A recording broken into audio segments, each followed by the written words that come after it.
নমস্কার বন্ধুরা, আমার চ্যানেলের আরও একটি নতুন রেসিপিতে আপনাদের সবাইকে স্বাগত।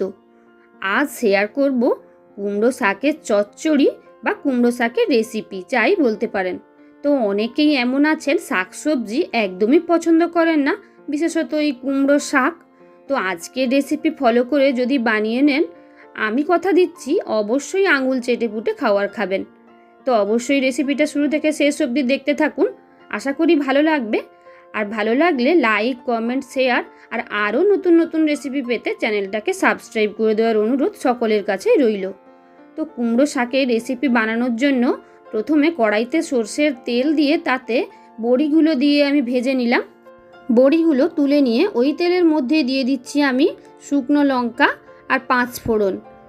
2 মিনিট মতন হালকা নেড়ে চেড়ে নেব। খুব সুন্দর একটা স্মেল আসলেই এর মধ্যে দিয়ে দেব আমি চেরা কাঁচা লঙ্কা আর দিয়ে দেব কুচি করে কেটে রাখা পেঁয়াজ। একটা মাঝারি সাইজের পেঁয়াজ পুরো কুচি দিয়ে দিলাম। এবার পেঁয়াজগুলো হালকা ভাজা হয়ে গেলে এর মধ্যে দেব আমি আগে থেকে কেটে রাখা কয়েকটা সবজির মধ্যে এখানে দিয়েছি আমি আলু, কুমড়ো আর বেগুন। এছাড়াও তোমরা এখানে গাজর, কুঁদরি কিংবা ঝিঙেও মেশাতে পারো। এবার এর মধ্যে দিয়ে দেব আমি কুমড়ো শাকের একটু যেগুলো তুলনায় শক্ত ডাঁটা ওইগুলো। শাকটা ভীষণই নরম, আর নরম কুমড়ো শাক দিয়েই রান্নাটা ভালো হয়। তো তার মধ্যে যেই শক্ত ডাঁটাগুলো থাকবে দিয়ে দিলাম, আর দিয়ে দিলাম সামান্য হলুদের গুঁড়ো আর স্বাদ মতন লবণ। ভালো করে নেড়ে চেড়ে নিয়ে এটাকে এবার আমি ঢাকা দিয়ে 3 থেকে 4 মিনিটের জন্য রান্না হতে দেব, যাতে সবজিগুলো নরম হয়ে যায়। 3-4 মিনিট পর ঢাকাটা খুলেছি।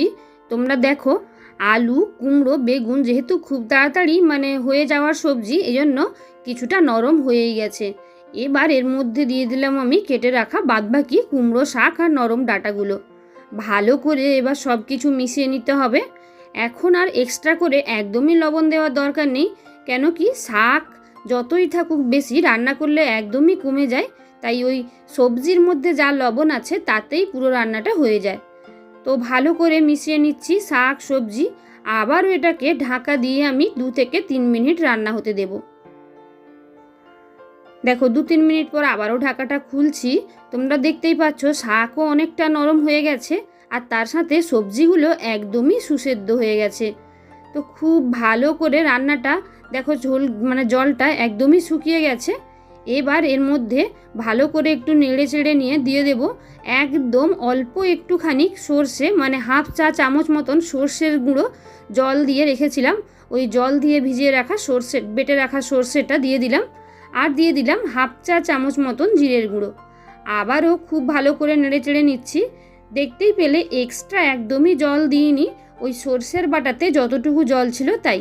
ভালো করে নেড়ে চেড়ে নিচ্ছি, আর গ্যাসের ফ্লেম একদমই মাঝারি টু লো করে রেখেছি। এবার এর মধ্যে সবশেষে দিয়ে দেব আমি ভেজে নেওয়া বড়ি, আর দিয়ে দিলাম সামান্য চিনি। এই কুমড়োর শাক একটু মিষ্টি মিষ্টি হলে খেতে অনেক বেশি ভালো লাগে। তো সব কিছু নেড়ে চেড়ে মিশিয়ে নিচ্ছি। আমার কুমড়ো শাক রান্না একদমই রেডি। সত্যি বলছি বন্ধুরা, খেতে কিন্তু হয় অসম্ভব সুন্দর। তো তোমরাও অবশ্যই এই রেসিপি ফলো করে বাড়িতে বানিয়ে নিতে পারো। বেশ অনেকটা ভাত তোমরা এই রান্না দিয়ে খেয়ে নিতে পারবে। তো রেসিপিটা তোমাদের কেমন লাগলো অবশ্যই জানিও। আর রেসিপি ভালো লাগলে লাইক, কমেন্ট, শেয়ার। আর আমার নতুন বন্ধুরা আরও নতুন নতুন রেসিপির আপডেট সবার প্রথমে পেতে ঝটপট চ্যানেলটাকে সাবস্ক্রাইব করে অল নোটিফিকেশান অন করে রেখো। আসছি নতুন কোনো রেসিপি নিয়ে। টাটা।